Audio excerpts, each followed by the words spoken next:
During the investigation in FIR number 162 of the year 2025 of PS Nogam, a huge quantity of explosive substances, chemicals, and reagents were also recovered from Faridabad.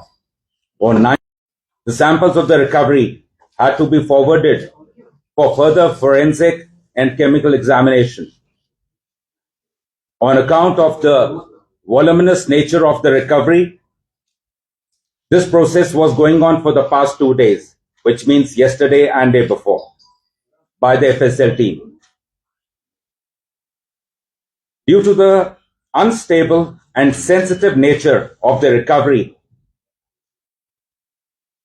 the sampling process, the handling was being done with extreme caution, with utmost caution by the FSL team.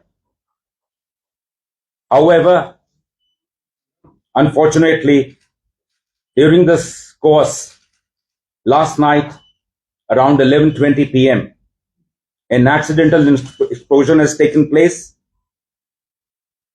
Any other speculation into the cause of this incident is unnecessary. In this unfortunate incident, 9 people have lost their lives.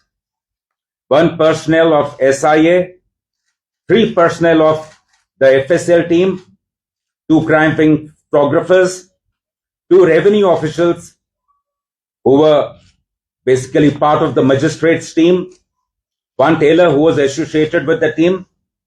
In addition, 27 police personnel, 2 revenue officials, and 3 civilians from the adjacent areas have received injuries. The injured were immediately evacuated to the nearest hospital, where they are being treated as we speak.